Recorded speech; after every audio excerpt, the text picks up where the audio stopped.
여러분 안녕하십니까. 오늘 대법원의 확정 판결로 조희연 서울시 교육감이 교육감직을 상실했습니다. 조금 전에 대법원에서 최종 확정 판결을 했는데요. 1심과 2심에서 징역형의 집행유예가 나왔습니다. 기억하십니까 여러분? 정교조 출신 교사들이 해직된 상태에서 특별 채용한 것이 법적으로 문제가 있다고 하면서 공수처에서 제1호 수사를 했던 게 이 사건인데요. 원래 예상됐던 것은 내년 봄 정도에 최종적으로 대법원의 확정 판결이 나올 것이라고 했는데 갑작스럽게 대법원이 오늘 확정 판결을 하겠다고 했고, 그러다 보니까 10월 16일입니다. 앞으로 2달 가까이 남았는데요. 10월 16일 날 서울시 교육감을 다시 뽑아야 하는 상황이 왔습니다. 속보 다시 전해드리겠습니다. 조금 전 대법원에서 직권남용 권리행사 방해 혐의로 기소된 조희연 서울교육감의 상고심에서 징역 1년 6개월에 집행유예 2년을 선고했던 원심을 확정했습니다. 그리고 함께 재판에 넘겨진 한만중 전 비서실장 역시 징역 10월에 집행유예 2년이라는 원심을 확정했습니다. 이에 따라서 조 교육감은 오늘자로 교육감직을 상실하게 되고 공직선거법과 지방자치교육법에 따라서 금고 이상의 형이 확정될 경우에는 피선거권이 박탈됨으로써 당연 퇴직 대상이 된다. 따라서 오는 10월 16일 날 재보궐선거에서 서울시 교육감을 다시 뽑아야 하는 상황이 생겼습니다. 스픽스가 긴급 편성으로 이 소식 여러분들께 전해드리고 어떤 과정이 앞으로 남아있는지, 정치적으로는 어떤 파장이 예상되고 있으며, 또한 보수 진보 간의 과연 후보 단일화를 통해서 10월 재보궐선거를 어떻게 치를 것인지 여러분 궁금하신데 가장 빠르게 저희들이 준비했습니다. 오늘 출연해 주신 세 분 소개하겠습니다. 정치평론가 윤여창 정치평론가 나오셨습니다. 네, 안녕하세요. 김종욱 정치학 박사 오셨습니다. 네, 안녕하세요. 김종욱입니다. 그리고 교육언론 창의 대표이신 박석균 대표 나오셨습니다. 반갑습니다. 박석균입니다. 자, 먼저 오늘 대법원의 확정 판결에 대해서 윤여창 평론가가 좀 정리를 먼저 좀 해주시죠.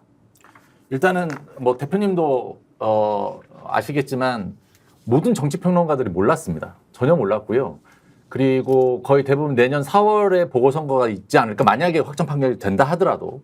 그래서 한 11월쯤에 확정 판결이 될 거라 예상을 했지만 굉장히 빠르게 진행이 됐습니다. 그래서 저도 마찬가지고, 그리고 교육계 어느 누구도 예상하지 못했던 시기고요. 그래서 근데 이제 시기 자체가 아무리 빨리 해도 내년 4월. 근데 10월 16일이라고 하는 거는 지금 저희 교육감 선거 같은 경우 거의 진보 단일화나 보수 단일화를 통해서 진행이 되고 있는데요. 준비 기간이 꽤 깁니다. 그럼 추석이라는 또 기간이 있고, 그래서 그 추석 기간까지 포함하면 추석 전에 거의 진보 단일화나 보수 단일화가 이루어져야 되는 상황입니다. 그래서 굉장히 시급한 상황이다. 이렇게 말씀드렸습니다. 자, 제가 이제 박 대표님께 좀 여쭤보면은 이제 이 사건의 개요에 대해서 국민들이 어디 뭐 언론 보도는 한두 번 접하긴 했지만 구체적으로 왜 조희연 교육감이 공수처의 수사를 받았고 기소가 됐으며 1심과 2심에서 징역형과 집행유예를 받았느냐라는 일단 과정에 대한 설명을 좀 해주시죠. 네. 지난 과정을 살펴보면 2008년도에 서울교육감 선거 직선이 처음 치러지게 됩니다.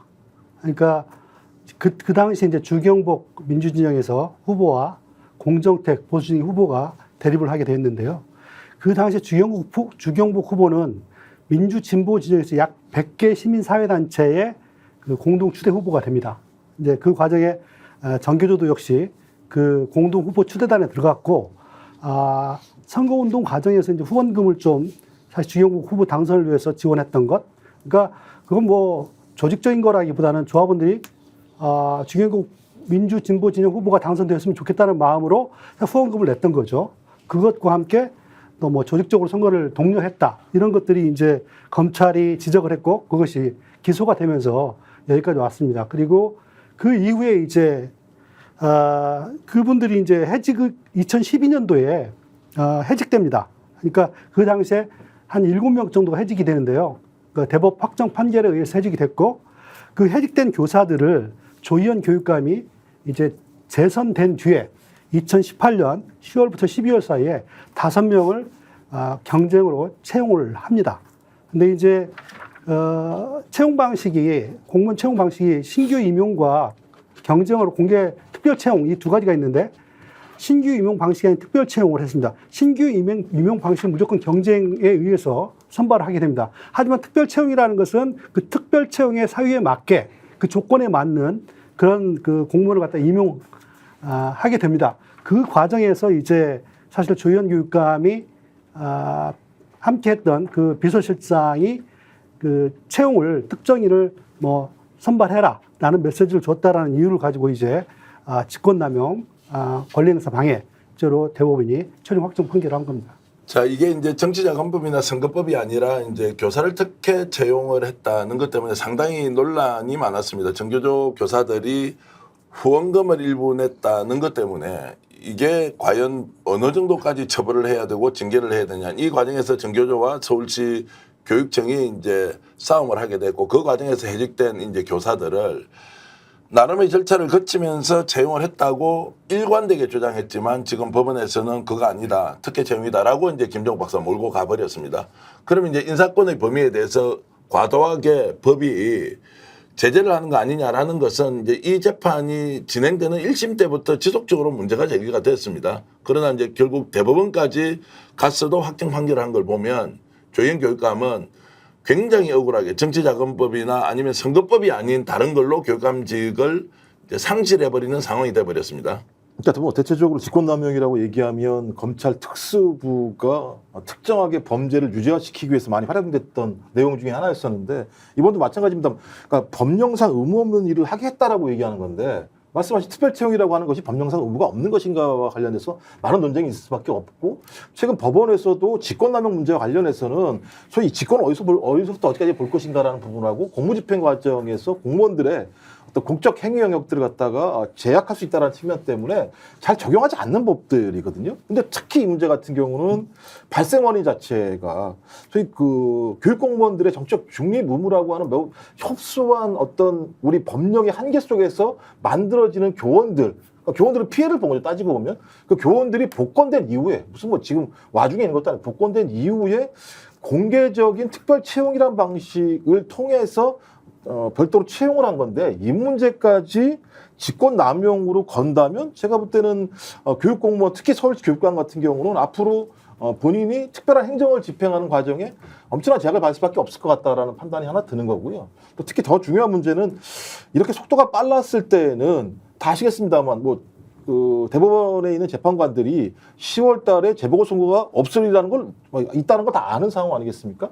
그럼에도 불구하고 소위 이번 8월 달에 아주 급하게 이런 판결을 내린 부분들은 매우 좀 정치적인 판단도 고려된 것이 아닌가라고 볼 수밖에 없는 측면이 있는 거죠. 왜냐하면 1,000만 시민들의 교육 행정을 책임질 교육감이 중도에 탈락하고 새로운 교육감을 뽑는데 채 3개월의 시간도 안 준다라고 얘기하는 건 저는 매우 좀 정치적인 판단이 고려됐다라고 볼 수밖에 없는데 이것이 어디서부터 이렇게 시작됐을까 이 부분에 대한 우려가 앞으로 선거 과정에서 계속 제기되지 않을까 이런 생각이 듭니다. 자, 이 문제는 이제 저희들이 집중적으로 정치적 함의가 어떻게 있는지 왜 이렇게 재빠르게 대법원에서 확정 판결을 한지는 이미 정치권에서도 여러 얘기가 나오고 있습니다. 그 부분 조금 이따가 얘기 나누기로 하고요. 다시 한 번 더 여러분들께 속보 말씀드리겠습니다. 해직 교사를 특채했다는 이유로 조희연 서울시 교육감을 대법원이 최종적으로 유죄 판결을 내림에 따라서 오는 10월 16일 서울시 교육감 선거를 다시 치러야 한다. 11시 40분경에 대법원이 최종적으로 확정 판결을 발표했습니다. 해직 교사를 특채한 조희연 서울시 교육감이 집행유예형이 확정됐기 때문에 교육감직을 오늘자로 잃게 되었다. 그래서 10월 16일 날 다시 서울시 교육감 선거를 해야 한다. 그러면 서울시 교육감 선거와 강화군수 선거 그리고 전남 영광과 그리고 곡성입니까? 영광하고 이제 한 군데가 더 있고요. 그리고 이제 부산 금정구에서 보궐선거, 재보궐선거가 치러지는데 서울시 교육감 선거가 원래부터 오래전부터 보수 진보의 양자 대결 구도 그리고 단일화 여부에 대해서 국민의 관심을 굉장히 끌었기 때문에 10월 재보궐선거가 굉장히 정치적으로 무게를 가지는 선거가 될 수 있다. 특히 서울시 교육감의 경우 보수 후보가 당선되느냐 진보 후보가 당선되느냐에 따라서 윤석열 정권이 전국 주도권을 다시 가져가느냐 지금과 같은 민심이 그대로 반영이 되어서 진보 후보가 당선되느냐라고 하는 정치적 의미가 굉장히 큰 선거가 되기 때문에 오늘 대법원의 확정 판결 때문에 10월 재보궐선거가 큰 판의 선거로 이루어지게 됐다 이렇게 볼 수 있고요. 벌써부터 이제 하마평에 나오는 분들이 좀 있습니다. 말씀을 좀 해주실 수 있습니까? 일단은 가장 중요한 거는요. 네. 교육감 선거는 정책 중립입니다. 그래서 핵심적으로 정당 가입이 1년 동안 없어야 돼요. 그러니까 그러니까 만약에 뭐 어떤 유명하신 분이 준비하고 있다. 솔직히 인지도인데 이건 이름을 뽑고 하는 겁니다. 1번이냐 2번이냐 이렇게 선거하는 게 아니라 이름을 가지고 하는 거다라는 거는 인지도를 높은 사람이 유리하다는 거죠. 근데 인지도가 높다라는 거는 뭐 교수님이나 어디 학교 선생님이나 인지도가 없잖아요. 없을 수밖에 없고. 근데 거의 이제 정치인들이 많이 나오게 됩니다. 특히 서울시나 경기도. 그러니까 지난번에 이재정 교육감, 지금 임태희 교육감이죠. 거의 장관급 이상인 분들이 많이 나오시는 이유가 정치적 이 인지도 이름을 가지고 선거를 하기 때문에 그렇습니다. 근데 지금 보면 원래 내후년을 1년 반 정도를 뒤를 생각을 하시겠죠, 원래. 교육감을 먼저 준비하시는 분들은. 그러면 1년 많이 남았어요. 그래서 6개월 뒤에 정당을 정리하면 돼요. 정당 자기 이런 정치 활동을 중단하면 됩니다. 근데 지금 상태에서는 어느 누구도 할 수 없습니다. 그러면 여기 진보 진영, 그러니까 보수 진영이 미리 이것을 고민하고 있었다면 준비되어 있는 꽤 많이 있겠죠. 근데 진보 진영은 지금 하마평에 오르는 분들이 거의 없다고 보여집니다. 그래서 지금 올라가고 있는 분들은 거의 교사 출신 그리고 교수님들 이런 분들이고요.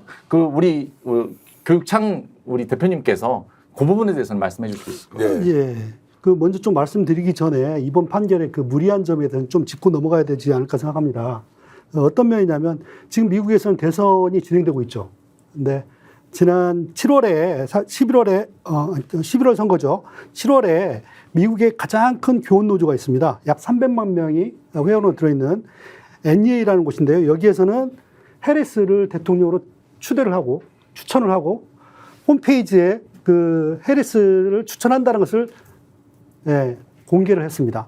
그리고 제2의 교원 노조라고 할 수 있는 AFT라는 데가 있습니다. 미국 교사 연맹인데요. 여기에서도 역시 해리스를 지지한다는 것을 이미 공개적으로 밝힌 바가 있습니다. 그러니까 미국은 결국 오바마 때도 마찬가지였고 이번 해리스도 마찬가지입니다. 교원 노조가 적극적으로 지원하면서 이분들이 사실은 미국에서 우위를 점해가는 그런 양상들을 볼 수가 있었는데요. 우리나라도 역시 2020년 4월에 헌법재판소에서 국가공무원법 65조, 즉 초중등 교원의 정당 가입과 활동 금지 사항에 대해서 유언이라고 판결한 바가 있습니다. 그러니까 교사나 공무원들이 정당 가입이나 그 외 정치단체 결성과 활동에 대해서 너무나 강하게 금지를 시키는 것 자체가 유언의 소지가 있다라고 이미 밝힌 바가 있기 때문에 지난 2008년 7월 주경복 교육감 선거에서 개입했던 선생님들이 사실 그 당시에는 사실 법률이 강화되어 있다고 할지라도 2020년도에 법률 개정 헌법재판소 발표함에 따라서 사실 상황은 많이 변했습니다. 그럼 이번 대법 판결이 그걸 반영해서 판결을 해줘야 되는데 전혀 반영하지 않고 원심 그대로 확정한 거에 대해서는 뭐 교육계뿐만이 아니라 좀 알만한 사람들은 뭐 사실 굉장히 이건 무리한 판결이다 이런 이야기들을 합니다. 이 부분에서 네. 저는 핵심으로 보고 있는 게 뭐냐면 교육감 선거는 정치적 중립 선거입니다. 네, 맞습니다. 지금 2007년 1월 1일 날 처음 직선제가 실시됐고 2008년도에 선거를 있었잖아요. 네. 그러면 선생님들이 알 수가 없는 겁니다. 근데 정치적 중립이야 교육감은. 그래서 이름으로만 해. 민주당 누구 뭐 국민의 그때는 한나라당 누구 이렇게 나가는 것이 아니라 이름으로 나가는 거야라고 했을 때 2008년도에 솔직히 이거에 대해서 지금도 많은 국민들이 모르는데 그때 있었던 교원들이 실적으로 파악을 할 수 없었던 겁니다. 그리고 아까 얘기했던 해리스는 뭐 이렇게 지금 이재명 대표를 지지하냐 아니면 어디 누구를 지지하느냐 그게 아니잖아요. 그렇죠. 이거는 정치적 중립이 있는 교육감을 지지하는 거, 네, 맞습니다. 이 부분은 열어야 되는 게 아니냐라는 이야기가 굉장히 많이 있습니다. 근데 그때 특히 그때 2008년도를 잘 보면 지금은 그렇진 않죠. 그렇게 활동하시는 교원들이 거의 없습니다. 근데 그때는 2008년도였습니다. 첫 번째 선거였어요. 직선제 첫 번째 선거. 근데 사람들이 다 뭐라고 했냐면 당으로 뽑는 게 아니에요. 이름으로 뽑는 거예요라고 정치적 중립을 최대한 강조했기 때문에 이거는 가능한 거 아닌가라고 생각해서 그렇게 진행이 됐던 거잖아요. 네. 그리고 그 당시에 공정택 후보와 주경국 후보가 경쟁을 했었잖아요. 근데 공정택 이 기호가 없기 때문에 가나다 순으로 그 당시에는 후보를 이렇게 배열을 했습니다. 그러니까 공정택 후보는 1번이 되는 거죠.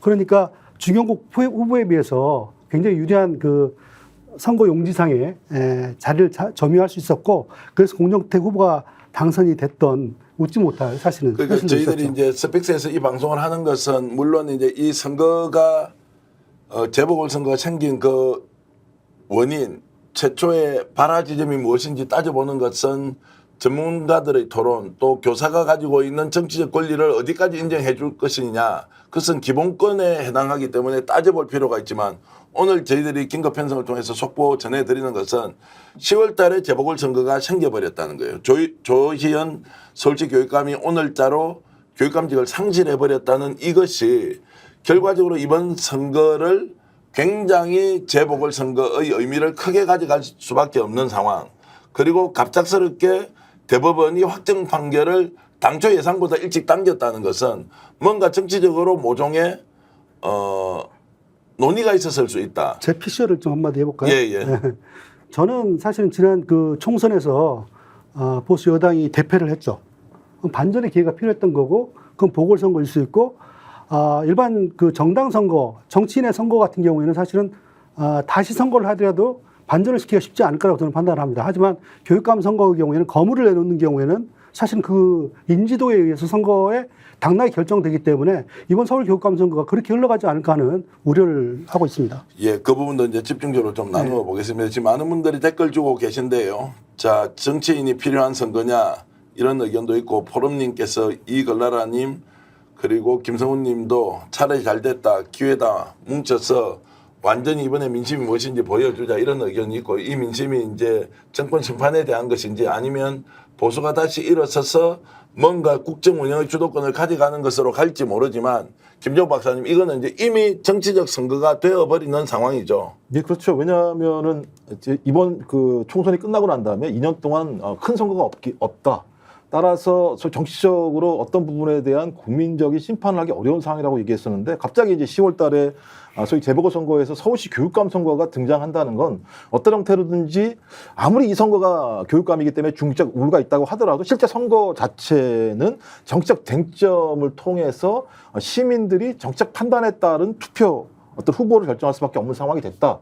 따라서 저희 교육의 비전이나 내용보다는 오히려 진보와 보수라고 하는 과정에서 소위 서울시 시민들이 진보적인 인물의 선택을 통해서 현 정권을 심판할 것인가, 아니면 이번 서울시 교육감 자체가 진보 교육감이었기 때문에 본인이 어떤 형태로 재판에 의해서 탈락이 된 상황 때문에 여기에 대한 응징을 할 것인가, 이 두 가지의 내용들을 가지고 접전을 펼칠 수밖에 없는 상황이라는 생각이 드는데, 저는 후자 부분보다는 전자 부분이 더 압도적일 수밖에 없을 거라는 생각이 들어요. 왜냐하면 어떤 형태든지 지금 이 현 정권에 대한 대통령의 국정운영 지지율 자체가 거의 20% 30%대 박스권에 갇혀 있는 상황이고, 그다음에 여기에 대한 응징적 여론이 높음에도 불구하고 대통령의 국정 운영 방향은 일방통행으로 가고 있기 때문에 국민들이 서울시 교육감 선거를 통해서 교육적 미래라기보다는 현 정권에 대한 응징 투표 방식으로 갈 가능성이 매우 높아지고 있는 상황이다. 그렇다면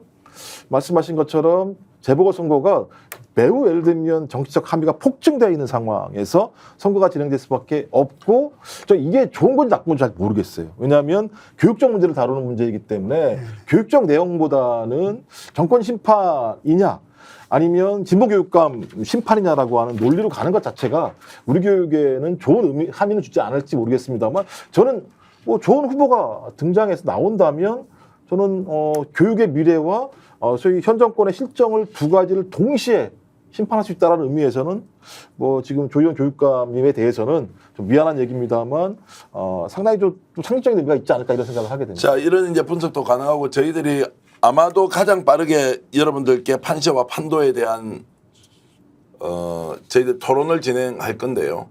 자, 이제 제가 좀 더 구체적인 질문을 좀 드려보겠습니다. 10월 16일 날 수요일입니다. 평일이고 그날은 그 특별 공휴일이 아니고 평일 날 선거를 해야 되기 때문에 투표율도 한 10에서 15% 정도밖에 되지 않기 때문에 조직 동원령이 선거에 실제 큰 영향을 미칠 거라고 생각하는데 저희들이 판시와 판도에 대한 것들을 논의하기 위해서 제가 이런 질문을 좀 던지겠습니다. 자, 이번에 어쨌든 진보 교육감인 조희연 교육감이 직을 상실했습니다. 이렇든 저렇든 범법 행위 때문에 상실했다면 자, 이거 보수 쪽에서 봤을 때 자, 진보 책임져야 되는 거 아니냐. 그리고 교육감 선거 있으니까 여기에 대한 반발들이 학부모들로부터 일어나서 보수 쪽으로 굉장히 유리한 선거 지형이 만들어질 가능성이 있다라고 보는데 어쨌든 언론사를 운영하시니까 박 대표 어떻게 보십니까? 저희들 판단은 이번 그 대법 판결 자체가 다소 무리가 있었다라고 봅니다. 무리가 있다라는 것을 유권자들이 충분히 헤아릴 수 있는 지점이 있다고 생각하고 있고요. 그리고 이미 조희연 교육감이 3선째 맞이하고 있고 지금 10년째 서울교육을 이끌어 왔습니다. 그걸 감안해서 본다면 어느 정도로 이제 진보 교육에 대한 서울 시민들이 적응을 하고 있고 또 지지와 지원을 하고 있다라고 볼 수가 있습니다.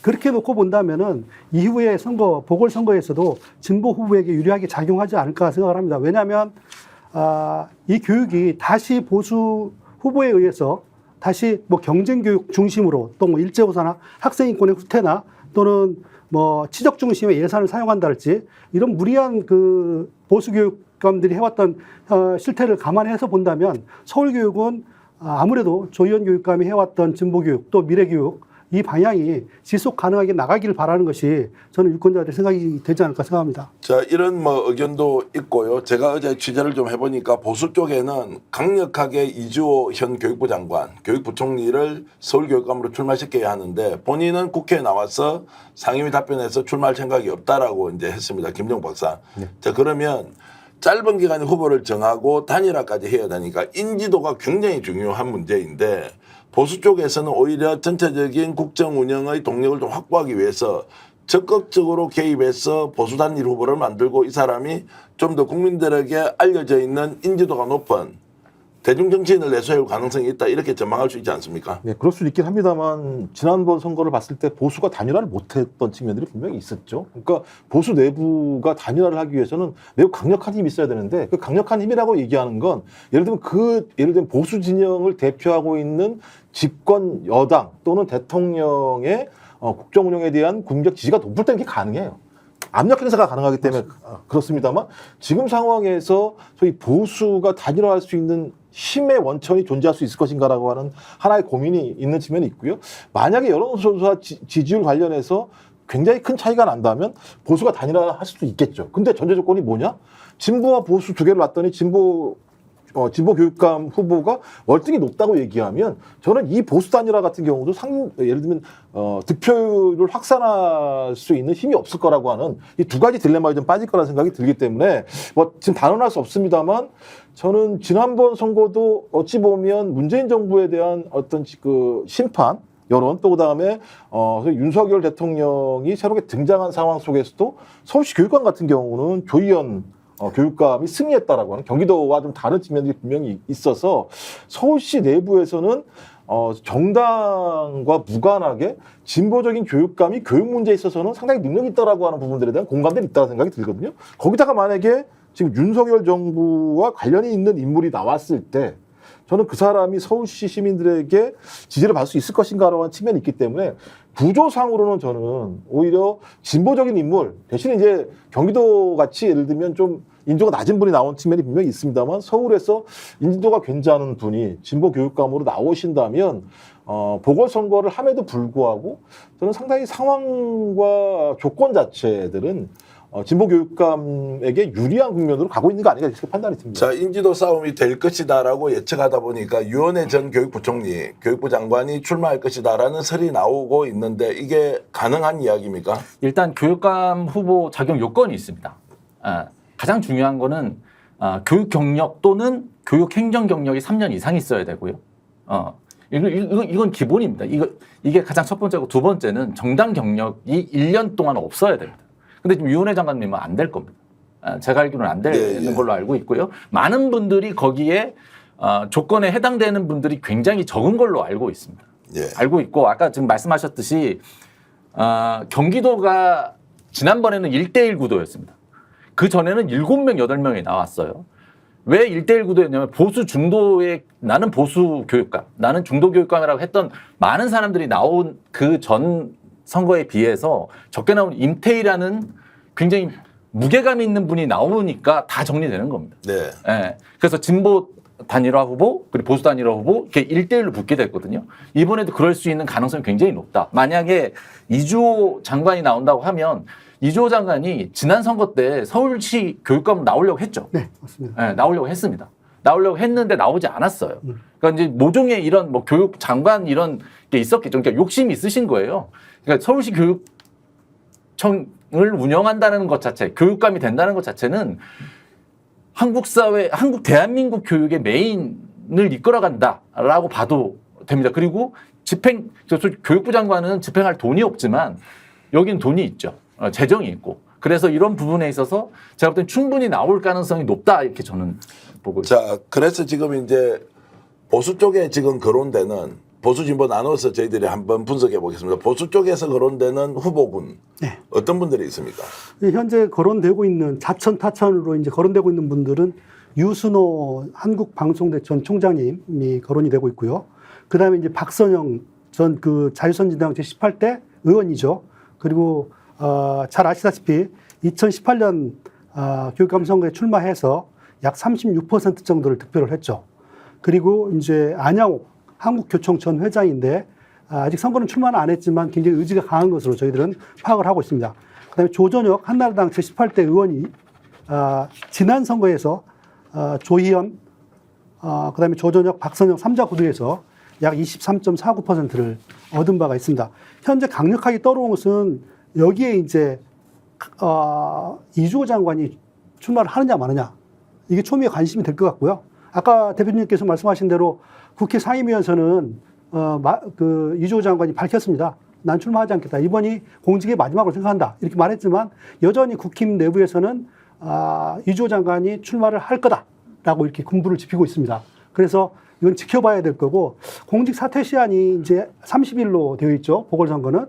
그래서 10월 16일 선거에 9월 16일까지는 이전에 이제 그 즈음에서 사표를 내면 되기 때문에 아직 이주호 장관이 출마할지 말지에 대해서는 굉장히 큰 화제가 되고 또 이건 아직도 살아있는 큰 불이 아닌가 그렇게 생각합니다. 자, 그러면 아까 지금 이제 사진이 지금 나오고 있는데 우리가 익숙하게 알고 있는 분도 있고 잘 모르는 분도 있는데 일단 보수 쪽 후보들 한번 얼굴 한번 보여주시겠습니까? 아까 이주호 장관은 여러분들 다 얼굴을 알고 계시니까 그 교육부 장관이 이제 출마를 본인은 하지 않겠다. 이주호 장관 사진이고요. 본인은 출마하지 않는다라고 이제 국회 답변을 했는데 어쨌든 좀 두고 봐야 할 것 같고 그 다음에 그 박선영 의원이죠. 네네네. 박선영 의원이 이제 동국대 법대 교수고 네네. 자유선진당에서 국회의원을 했던 분이고 지난번 또 서울시 교육감 후보로 출마까지 직접 네네. 했던 박선영 전 의원이고요. 그 다음에 조전혁 의원이 아까 보였는데 조전혁 의원도 서울교육감도 출마를 했고 인천교육감도 예전에 한번 출마를 네, 네. 했고 인천에서 국회의원을 했던 이제 조전혁 전 의원이 지금 아마도 출사표를 던질 가능성이 높다 이렇게 되는 것 같고요. 그 다음 사진 한번 보여주십시오. 자, 이분은 누구시죠? 이분은 이제 유순호 한국방송대 전 총장님이신데요. 나름대로 일찍부터 출마를 본인이 이야기를 했고 또 준비를 하고 있는 걸로 알고 있습니다. 보수 쪽으로 이제 거론되는 네네, 보수 후보입니다. 쪽으로, 다음 네. 사진 한번 보겠습니다. 안양옥 한국교총 회장입니다. 안양옥 네. 한국교총 회장이신데 이분도 이제 지금 하마평으로 네네. 하마평에 오르고 있다 이렇게 볼 수 있을 것 같고요.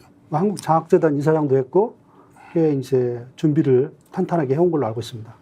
자, 그 다음에 진보 쪽으로 이제 좀 넘어가 보면 조금 전에 유원회 이제 교육부 총리 이야기했지만 일단은 본인이 아마 당적 때문에 지금 현재 출마를 할 수 없다고 저희들이 파악을 하고 있고요. 조금 전 사진에 광노현 교육감이 보였는데 광노현 교육감이 지금 출마를 할 수가 있습니까? 네, 이제 사면 복권 다 된 상태이기 네. 때문에 출마한 데는 지장이 없는 걸로 알고 있습니다. 곽 교육감님은 어쨌든 이번 보궐선거가 여러 가지 어려운 난제 속에서 치러지는 선거이기 때문에 내 자신이 나가서 이 보궐선거 부목을 좀 시키겠다. 그 진보진영의 집권을 위해서 또 노력을 하겠다. 이런 아마 생각을 가지고. 의지는 확실히 있습니까? 네네. 확실하신 걸로 알고 있습니다. 확실하게 출마를 할 수 있다. 상당히 변수가 될 것으로 생각이 되고 다른 분들은 지금 거론되는 진보 진영의 후보는 누구입니까? 너무 많습니다. 11명 정도가 거론이 되고 네. 있는데요. 이제 물론 이제 단일화를 통해서 한 명으로 이제 진보 단일 후보로 만들어질 거라고 보지만 우선 거론을 해보면 강신만 선생님이 출마를 선언 그 자천 타천으로 지금 이야기가 나오고 있고요. 생태 중심 교육 추진 단장이라고 지금 현재 가장 큰 직함을 가지고 있고 서울교육청에서 혁신 미래교육 추진 단장도 겸임했던 그런 경력을 가지고 있습니다. 저분이 누구십니까? 강신만 선생님. 강신만 네. 선생님이고 교사 출신이시고요. 네네, 교사 출신입니다. 그다음에 다음 사진 한번 보여주십시오.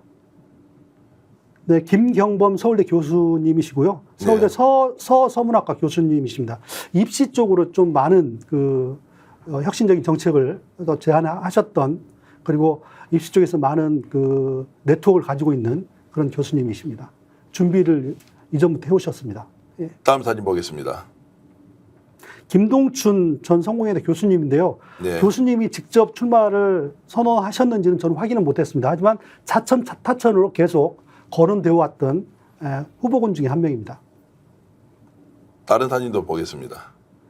김용서 교사노조연맹 위원장님이신데요. 네. 학문노총 계열이죠.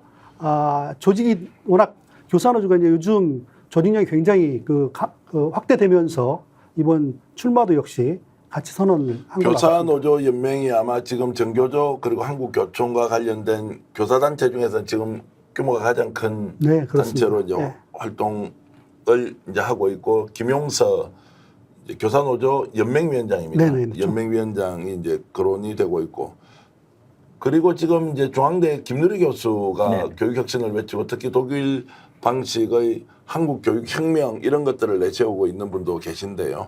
지금 김누리 교수님은 출마할 가능성이 있습니까? 김누리 교수님도 본인이 출마를 선언하지는 않았지만 주변에서 계속적으로 타천되는 상황이고 강력하게 거론되고 있는 후보 중에 한 분이십니다. 자, 김 박사님, 이제 지금 후보군들을 보면 대체로 저희들이 한 8, 90%는 걸러낸 것 같은데요. 저 정도로 보수 진보 간의 후보가 단일화된다는 전제 조건으로는 아까 말씀하셨듯이 좀 진보 쪽에서 이길 가능성이 좀 더 있다. 이렇게 좀 보시는 겁니까? 네, 뭐 저는 그렇게 판단을 하고요. 말씀하신 것처럼 이제 진보 진영에서 나온 분들의 능력뿐만 아니라 인지도 되게 중요하다고 봐요. 특히 교육감 선거 같은 경우는.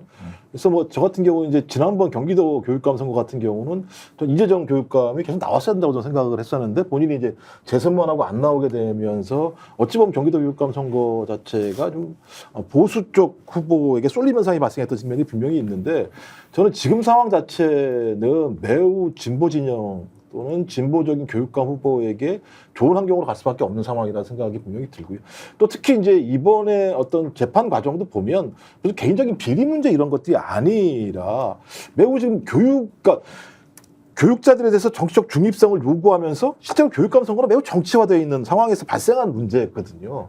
그러니까 예를 들면 개발 정당들이나 정치권이 교육감 선거를 정치화시키고 있으면서 법률적으로 따라가지 못하게 하니까 발생한 문제에서 소위 그 삼손까지 한 교육감을 중도에 탈락시키는 재판 결과가 나왔던 측면이 네. 있어서 이 문제가 저는 진보 교육감에 대한 응징 투표로 갈 가능성은 높지 않다라는 좀 판단이 듭니다. 네. 전 그런 의미에서 지금 이번 서울시 교육감 같은 경우는 뭐 재보궐선거리가 많이 나오지 않는다고 하더라도 현 정권에 대한 또는 보수화돼 있고 특히 최근에 역사 문제와 관련해서도 만약 극보수들이 난리를 친 상황에서 이들에 대한 어떤 국가 정체성을 지키려고 하는 응징 투표가 결합될 양상이 좀 커지기 때문에 저는 진보 교육감 내부가 극단적인 분열의 양상을 빚지 않는다면 그리고 서울 시민들이나 전체 국민들이 볼 때 저 정도의 인물이라면 충분하다 나름대로 의미가 있다라는 인물이 나온다면 매우 유리한 국면으로 갈 수 있다는 생각이 들기 때문에 저는 오히려 외부 환경 싸움보다는 소위 진보 진영에 있는 교육감 후보들 내부에서의 논란 또는 문제가 발생하지 않는다면 전 상황 자체는 긍정적이다 그렇게 판단을 자, 합니다. 단일화를 전제로 보면 진보 쪽이 유리할 것이다. 조희연 교육감이 이번에 직을 상실한 것도 내용을 따지고 보면 선거법이나 정치자금법과 관련된 것이 아닌 오히려 별건으로 저렇게 됐기 때문에 그만큼 큰 책임론이 생기지는 않을 것이라는 전제로 말씀하셨고요. 자, 그러면 남는 문제가 이제 단일화 문제일 텐데 지금까지 진보는 대체로 단일화에 성공을 했고 보수는 단일화에 실패하면서 교육감 자리를 차지하지 못했습니다. 이번에는 이제 시간이 2달이 안 됩니다. 1달 반쯤 넘는데 윤희창 본부장 평소에 이제 전략 이런 쪽으로 굉장히 남다른 그 경험과 지식을 갖고 계신데 이 짧은 기간 안에 보수든 진보든 단일화가 가장 중요한 문제일 것 같은데 어떻습니까? 일단은 이 이제 경기도 교육감 선거는 한 44억 정도가 됩니다. 일단 돈의 문제가 굉장히 중요하거든요. 이제 서울 교육감 선거는 34억에서 37억 정도라고 말씀을 하시더라고요. 법정 선거 비용이. 그렇죠. 법정 선거 비용. 만약에 15%를 못 넘으면 이 모든 거를 개인이 다 부담해야 되는 상황입니다. 그래서 단일화라는 단일화를 할 수밖에 없는 상황으로 몰릴 가능성이 높지만 지난번 이제 보수 교육감 같은 20%가 넘었어요. 그래서 다 보존을 받게 되죠. 근데 중요한 거는 단일화가 길어지면 길어질수록 앞에 쓰는 돈이 많아지죠. 그러다 보면 야, 이거 끝까지 가야 되는 거 아니야? 모든 후보들은 그럴 겁니다. 나는 15% 넘을 것 같아. 그리고 주변에 있는 사람들도 무조건 15% 넘죠. 라고 부추길 겁니다. 그래서 끝까지 가게 되는 경우가 발생됩니다. 그래서 진보교육감도 그러니까 이게 시간이 너무 짧다 보니까 근데 이게 뭐 정당이나 이런 데처럼 뭐 대의원회가 정당 당원들이 있고 투표를 하고 이런 게 아니에요. 그래서 자체적으로 규율을 만들어야 됩니다. 이게 굉장히 어려운 문제예요. 우리가 그렇다고 시민사회단체에서 교육감을 뽑는데 이런 제도가 있어. 우리는 항상 이래왔으니 이럴 거야 라고 아예 제도적으로 장치를 마련해놨다. 이런 문제가 없겠지만 그렇지 않습니다. 그래서 누가 이걸 주도할 건지 어떠한 제도로 해서 어떻게 뽑을 건지 굉장히 각 시도마다 다 다릅니다. 그 단일화 방식이. 그래서 지금 빠른 시간 내에 이거를 조정하고 그리고 만약에 우리가 이게 정치적인 선거다라고 하면 더더욱이나 더 빠르게 민주당 같은 경우는 이제 정당이다 보니까 뒤로 빠질 수밖에 없지만 일정 정도 힘을 많이 실어줄 필요가 있다. 그래서 이것이 빠르게 진행돼서 단일화할 수 있는 여건을 빨리 만들어주는 게 무엇보다도 중요하다 이런 생각입니다. 그러니까 누가 만들어줄 것인지가 이제 중요한데 정치권은 중립이라는 교육감 선거의 특성상 개입하기 어려울 것이고 뭐 보이지 않는 곳에서 의견은 내겠지만 이것이 어느 정도 강제력이 있는지는 좀 따져봐야 할 것이고요. 후보 단일화 문제는 자 보수 진보 나누어서 좀 질문을 드리면 진보 쪽은 후보 단일화의 가능성이 있다 없다. 있다면 어느 정도 있습니까? 좀 구체적으로 말씀해 주시죠. 저는 후보 단일화를 하지 않고 본선에서 경쟁력을 갖기가 쉽지 않다라고 일단 전제를 하고 보면 진보진영은 어떻든 단일화를 이루어낼 거라고 봅니다. 그리고 이 진보진영에 지금 출마를 자천타천으로 거론되고 있는 11명 자체가 개인의 어떤 가진 역량만 가지고 본선을 치러내기에는 한계가 분명히 있다고 생각을 합니다. 그래서 저는 진보진영은 어떻게든 단일화를 이루어낼 거다라고 보고 보수진영은 그 반면에 지난 2022년 선거에서 조전혁 의원이 23.49%, 박선영 의원이 23.10%를 얻었습니다. 그러니까 거의 대동소이하게 득표를 했죠. 그래서 누구든 단일 후보로 선정되면 자기가 될 수 있다고 보기 때문에 아마 그렇게 자기 의지를 꺾기가 쉽지 않은 것이 현실이고요. 이전에 뭐 2012년, 14년, 18년, 22년 다 그랬습니다. 보수는 그래서 단일화가 잘 이루어지지가 않죠. 그래서 아마 이번에도 보수 단일화가 된다는 전제는 아마 제가 보기에는 이주호 장관이 나와서 강력한 힘을 가지고 정리하기 전에는 보수에서는 단일화는 만만치 않을 거다 그렇게 예상을 합니다. 김 교수 그렇게 보십니까, 박사님도? 저는 보수는 단일화할 거라고 봐요. 단일화한다. 왜냐하면 어쩔 수 없이 저는 단일화할 거라고 보는 게 상황 자체가 완전히 다른. 그러니까 지난번 선거 같은 경우는 아까 말씀하셨지만 문재인 정부에 대한 심판 여론이 계속 남아 있었고 윤석열 정부가 출범한 지 얼마 안 된 상황에서 진행된 상황이기 때문에 보수 진영은 자기가 나오더라도 다 될 거라고 생각했을 거예요. 근데 지금 상황은 서울 같은 경우도 마찬가지입니다만 대통령에 대한 국정운영 평가가 매우 낮은 상황입니다. 또 하나 지금 친일 논란이 엄청나게 지금 불고 있는 상황인데 친일 논란의 핵심적인 내용들은 독도 문제든 교과서 일단 일본 교과서 문제 이런 문제가 등장하고 있는 부분이기 때문에 아마 서울 시민들도 초미의 관심을 갈 수밖에 없는 상황이라고 분명히 봅니다. 그러니까 매우 열악한 아주 안 좋은 상황에서 보수 진영이 분열한다라고 얘기하는 건 그냥 게임을 해보나 마나라는 생각이 드는 것이고 또 하나는 서울시와 관련해서 아무리 이게 정치적 중립이 있습니다만 정당 조직이라고 하는 것이 굉장히 큰 의미를 가지고 있습니다. 교사 조직도 매우 중요하겠습니다만 뭐 그거야 예를 들면 지금까지 선거의 과정들을 보면 소위 그런 조직들이 다 작동을 해왔던 과정들이 분명히 있기 때문에 지금 상황은 진보 진영은 응집력이 되게 높은 상황이라고 볼 수 있고 보수 진영 같은 경우는 제가 볼 때 이걸 응집력이 높게 할 수 있는 별로 이렇게 동력이 적다는 생각이 들기 때문에 아마 보수는 어떤 형태로든지 생존을 위해서 1대1 구도를 만들기 위해서 단일화라고 하는 강제 방법을 쓸 거라고 생각이 들긴 하는데 좀 그렇다고 하더라도 소위 이 투표라고 하는 게 특히 보수 그 재보궐선거는 결집효과가 되게 중요하지 않습니까? 뭐 다수가 하는 것이 아니기 때문에. 근데 보수 진영에 있는 어떤 서울 지역에 있는 유권자들이 이번 과정에서 결집할 수 있을 만큼의 동력이 특히 저는 이주호 장관이 나도 마찬가지라고 생각이 들어요. 왜냐하면 윤석열 정부 하에서의 교육부 장관이었지 않습니까? 네. 근데 야, 그 사람을 지키기 위해서 보수 진영이 다 나와야 한다고 얘기한 자체에 또 중도층 같은 경우도 그렇지 않을 거라 생각이 들기 때문에 전 보수는 구조적으로 단일화할 수 있는 가능성이 있는데 또 반대로 따지면 진보 진영 같은 경우 만약에 한 두세 명 정도의 후보가 매우 예를 들면 유사한 형태의 어떤 지지율이 나온다거나 아니면 한쪽 진영에 있는 어떤 그 조직이 완강하게 단일화를 거부하는 일이 벌어졌을 때 이걸 제어할 수 있는 힘이 있을 것인가? 저는 제가 교육계 내부사를 잘 모르니까요. 제가 이제 요건 좀 여쭤보겠습니다. 그러면 이제 보수 쪽은 단일 후보가 된다는 전제, 그리고 인지도, 지명도가 상당히 높은 사람이다. 진보는 단일화를 하다 보니까 실제로 인지도가 높지 않은 사람이 단일 후보가 되었습니다. 자, 이 짧은 기간에 캠페인을 통해서 경쟁을 할 경우에 그래도 진보가 이길 가능성이 높다 이렇게 보십니까? 저는 인지도 있는 후보들을 만들어내야겠죠. 또 만약에 그게 안 된다면, 그러니까 지금 인지도 있는 후보가 양쪽 단일 후보로 나오면 진보가 우위에 설 것이라고 전망을 하시는 거고 세 분 다 비슷한 것 같습니다. 그런데 자, 보수는 인지도 있는 단일 후보에 진보 쪽은 인지도가 없고 교육 전문가로서 역량을 상당히 갖추고 있는 사람이다라는 분이 만약 나와서 할 경우에, 예를 들어서 우리가 광노현 교육감이나 뭐 조희연 교육감 같은 경우도 과거에 뭐 방송 활동을 좀 했지만 그냥 대학 교수 출신이었단 말이에요. 이제 그런 면에서 보면 이렇게 가져갔을 때도 진보가 우위에 설 만큼 정권 심판 열기가 강하게 반영이 될 것이냐, 이 질문을 좀 박사님께 드리는 겁니다. 예, 저는 우위라고 보는 건데 그렇다고 하더라도 선거라고 하는 것은 막판 변수를 알 수 없는 측면들이 분명히 있기 때문에 뭐 예를 들면 그런 겁니다. 뭐 인지도가 되게 중요하다고 따지면 내부에 있는 분들이 인지도가 낮아요. 만약에 나오려고 하시는 분들이. 전 그렇다면 이거 진짜 예입니다.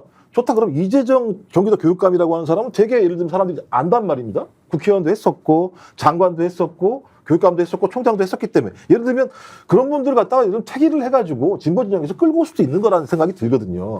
근데 이제 이건 제가 또 예를 드는 겁니다. 예를 드는 겁니다. 그렇지 않다고 하더라도 될 수 있다라고 하는 판단 저는 가능할 수 있다는 생각이 들긴 합니다만 선거라고 얘기하는 것 같다. 그냥 예를 들면 이런 상황이니까 그런 사람이 나와도 상관없어. 또 교육계에서는 야 저런 사람들은 정치적이고 저런 사람들은 뭐가 문제가 많아가지고 다 골라야 돼라고 판단할 만큼의 선거인가? 전 그건 아니라는 생각이 드는 거예요. 네. 그런 면에서. 제가 관련해서 좀 말씀을 드리면은 사실은 인지도가 굉장히 중요한 건 사실입니다. 하지만 이번 보궐선거 같이 쟁점이 명확하게 떠오르지 않는 선거에서 결국은 이제 진영 논리가 작동할 수밖에 없는 이런 선거의 경우에는 저는 뭐 진영 투표가 철저하게 이루어질 거라고 보고요. 왜냐하면 박선영이나 조전혁은 이 두 분은 다 의원 출신이고 나름대로 인지도를 가지고 있습니다. 그럼에도 불구하고 조희연 현 교육감에게 지난 18년 선거, 22년 선거에서 모두 다 졌습니다. 그러니까 인지도만 가지고 물론 이제 조희연 교육감이 처음 나왔을 때 2014년도에는 문용린 고승덕 이 3파전 속에서 됐죠. 그래서 저는 이번 보궐선거는 아마 첨예하게 진영 선거가 되지 않을까 그렇게 생각합니다. 자, 여러분 오늘 이 방송 어떻게 보십니까? 조희연 교육감이 직을 상실하면서 긴급 편성한 저희 토론이 10월 16일로 예정된 서울 교육감 어떤 사람이 거론되고 있고 누가 될 가능성이 높은지 구도와 판세는 어떻게 갈 것인지 여러분들과 함께 얘기 나눠봤습니다. 잭잭님, 김옥양님, 지님, 소원이 생겼어님, 행복이님 모두 감사드립니다. 오늘 여러분들이 보내주신 댓글 보면서 방송 진행했고요. 정리를 잠깐 해드리겠습니다. 보수 진영 단일 후보, 진보 진영 단일 후보가 붙을 경우에 진보 진영이 이길 가능성이 좀 높다. 그리고 진보 진영은 단일 후보로 나오는 사람이 인지도가 설사 낮다고 하더라도 정권 심판의 성격이 매우 강하기 때문에 오히려 유리한 국면을 만들 가능성이 있다. 이렇게 보면 될 것 같고요. 과연 이 짧은 시간 내에 단일화를 해낼 수 있느냐 아니냐는 것은 또 다른 문제, 누가 주도할 것이냐, 정책 책임을 질 수 있는 공적 단위가 없습니다. 정당이 선거에 개입할 수 없기 때문이죠. 이런 상황들을 종합적으로 보면서 앞으로 10월 16일 서울시 교육감 보궐선거에 대해서도 스픽스는 가장 먼저 여러분들과 함께 진행되는 상황 공유하겠습니다. 그리고 출마하시는 후보들 모셔놓고 어떤 정책으로 시민을 국민을 설득해 나갈 것인지 여러분들께 한 분 한 분 만나면서 토론과 논쟁과 그리고 대화를 통해서 하나하나의 사안을 좀 밝혀드리겠습니다. 아무리 보궐선거가 국민들의 기대 또는 참여가 낮다고 하더라도 1000만 서울시를 이끌어가는 교육감 선거 누가 되느냐는 것은 매우 중요한 사안입니다. 오늘 이 바쁜 중에도 갑자기 연락을 드렸는데 교육언론창 박석균 대표님 그리고 김정욱 정치학 박사 정치평론가 우리 윤여창 평론가 세 분께 감사드리고요. 교육언론창이 이제 나름의 역할을 확실히 좀 해야 할 것 같습니다. 인터넷 언론으로 상당히 많은 분들에게 좀 중도적 성향의 언론 매체로 신뢰를 받고 있더라고요. 네네. 이번에 이제 재보궐선거 과정에서 교육언론창이 확실하게 역할하면서 국민들의 선택이 곧 위대한 결과를 낳도록 이렇게 계속 좀 힘을 실어주시면 좋겠고요. 윤 본부장 말씀하시죠. 네네. 저는 이제 진보 단일화에서 제가 2번을 경험을 했습니다. 경기도에서. 근데 정말 우려되는 게 하나 있습니다. 가장 그러니까 저는 보수는 무조건 단일화 된다고 봅니다. 왜냐하면 캐비넷 정치도 있고 저는 이게 만약에 정치적으로 중요한 선거라고 하면 무조건 저는 단일화 된다고 보고요. 근데 진보 단일화에서는 뭐가 문제냐면 정치적 이게 짧은 시간이기 때문에 정치적 구도를 보고 계신 분들과 교육에 대한 열정을 가지고 계신 분들과의 갭이 큽니다. 그러다 보면 그러니까 예를 들면 유명한 분이 한 분 계세요. 근데 이쪽에서 이분하고 단일화 구도가 안 맞아. 우리가 제도가 없다고 그랬잖아요. 근데 여기는 여기대로 진행을 합니다. 이게 우리가 만약에 시간이 많으면 여기 단일화하고 이분하고 또 다시 단일화하고 이런 과정이 있을 수 있는데 지금 그럴 수 있는 시간이 없다는 게 문제입니다. 그래서 만약에 정말 유명한 사람 누가 봐도 유명해. 근데 여기 단일화 테이블에 나 안 들어갈래. 나로 해줘 그냥. 내가 하면 이길 수 있잖아. 근데 여기에서 단일화대로 운영이 되는데 여기가 이게 안 된다. 근데 이 부분에 대해서는 저는 모든 분들이 하나로 의견을 모아주셔야 된다. 그리고 시간이 없다. 이 말씀드립니다. 짤막하게 같이 멘트를 좀 해도 네, 좀 빨리 좀 진행하면 좋겠습니다. 예. 자, 이 부분에 대해서는 일단 진보 진영에서 단일화가 딱 결정되는 순간 저희들이 파악하고 있는 것은 약 25%에서 30% 사이를 지지율을 확보합니다. 단일 후보가. 그러니까 밖에서 정당이 지지하든 누가 지지하든 자기의 그 인지도를 가지고 나는 단일화 나오는데 들어가지 않겠어. 밖에서 뭔가 좀 약진하겠어. 이런 생각을 갖는 후보가 있다면 그건 필패 구도로 가는 겁니다. 예. 자, 이런 상황을 종합적으로 보고 이번 보궐선거가 대한민국 교육을 다시 이렇게 세우는 중요한 계기가 되어야 한다. 이 말씀 드리면서 오늘 긴급 편성한 속보 모두 마치겠습니다. 시청해 주신 여러분 진심으로 감사드리고요. 구독, 좋아요를 통해서 스픽스 응원해 주십시오. 96만 7천 명의 구독자 모두 여러분들의 강력한 지지로 만들어졌습니다. 100만을 향해 달려가겠습니다. 더 빠르고 정확한 분석을 통해서 여러분 계속 만나겠습니다. 여러분 고맙습니다. 저희가 얘기할 때 오셔가지고 라이브로 관전하시기 바랍니다. 반드시 주변 사람들 데리고 오시기 바랍니다. 구독, 좋아요, 알림 설정 해주시기 바랍니다. 좀 살려주십시오, 저 좀.